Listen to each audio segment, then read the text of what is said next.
ဖြစ်နိုင်တဲ့အရာတွေကို possible လို့ပြောပြီးတော့မဖြစ်နိုင်တဲ့အရာတွေကို impossible လို့ပြောပါတယ် okay ဒီနေ့ဒီ share ကဒီ possible နဲ့ impossible နဲ့ပေါ့နော် speaking pattern နှစ်ခုပေါ့တခါတည်းရအောင်ဒီဗီဒီယိုမှာသင်ပေးပါမယ်เนาะ speaking pattern ဆိုတာအင်္ဂလိပ်စကားပြောတဲ့ခါကျရင်အရန်ကိုအသုံးဝင်ပါတယ်အဲအကြောင်းမလို့တခါတည်းဒီဗီဒီယိုမှာ like မှတ်ကြမယ်เนาะ it is possible to plus but one ပေါ့နော် base form ပေါ့ဒီ speaking pattern ကိုအရင်လေ့လာမယ်ဒီ speaking pattern ကတခုခုကိုလှုပ်လို့ရနိုင်တယ်လှုပ်ရနိုင်တယ်ဖြစ်နိုင်တယ်ပေါ့နော်အဲ့လိုမျိုးပြောချင်တဲ့အချိန်ကျရင်ဒီ speaking pattern ကိုသုံးလို့ရတယ် T pause to be at is လဲသုံးလို့ရတယ်လို့ it is လဲသုံးလို့ရတယ်เนาะဒီက for example ၃ကြောင်းပြောပြပေးပါမယ်Okay example နံပါတ်1ပေါ့နော်ဒီပြဿနာကိုဖြေရှင်းလို့ရနိုင်တယ်ဆိုရဲအမှဖြေရှင်းတဲ့ verb ကပေါ့နော် face ပါအဲဆိုရင်ဖြစ်နိုင်တယ်ဆို is possible to face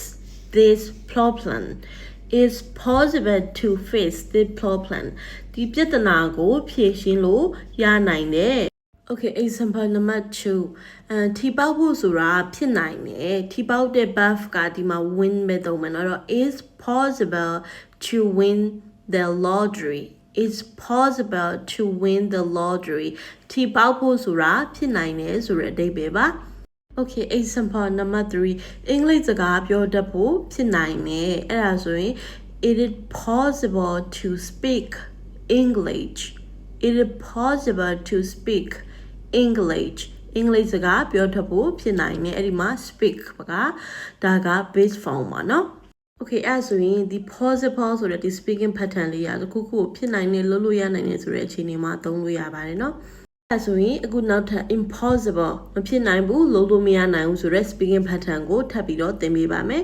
ဒီ speaking pattern ကလည်းခုနကဟာနဲ့ဘာမှမကွာအကုန်လုံးတူတူပဲ possible နဲ့ impossible ပဲကွာသွားတာเนาะ Okay it's impossible to plus for one base form ဒီတိုင်းပဲတူတူပဲเนาะမဖြစ်နိုင်ဘူးလုပ်လို့မရနိုင်ဘူးဆိုတဲ့အခြေအနေတွေမှာသုံးပါမယ်เนาะ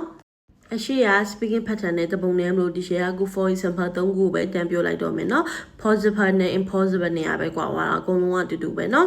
Okay for example number 1အရာအလုံးကိုသိဖို့ဆိုတာမဖြစ်နိုင်ဘူးအဲ့တော့သိတယ်ဆိုရယ် verb ကပေါ့ no so it is impossible to know everything it is impossible to know everything အရာအလုံးကိုသိနိုင်ဖို့ဆိုတာမဖြစ်နိုင်ဘူးဆိုတဲ့အဓိပ္ပာယ်ပါ Okay example number 2လူတိုင်းကိုကျင့်အောင်လုပ်ဖို့ဆိုတာမဖြစ်နိုင်ဘူး Okay အဲ့မှာ verb က please ပေါ့နော်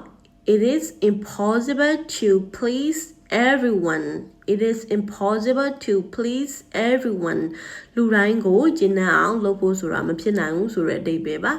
Okay example နောက်ဆုံးတစ်ခုပေါ့နော်အချိန်ကိုနောက်ပြန်ဆုပ်ဖို့ဆိုတာမဖြစ်နိုင်ဘူး Okay for example it is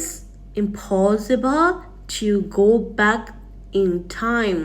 it is impossible to go back in time အချိန်ကိုနောက်ပြန်ဆုပ်ဖို့ဆိုတာမဖြစ်နိုင်ဘူးဆိုတဲ့အဓိပ္ပာယ်ပါအဲ့ဒါဆိုရင်ဒီရှယ်ခုတင်ပြီးတဲ့ speaking pattern နှစ်ခုကိုနားလည်မယ်ထင်ပါတယ် Okay ဖြစ်နိုင်တယ်လုံးနိုင်တယ်ဆိုရင်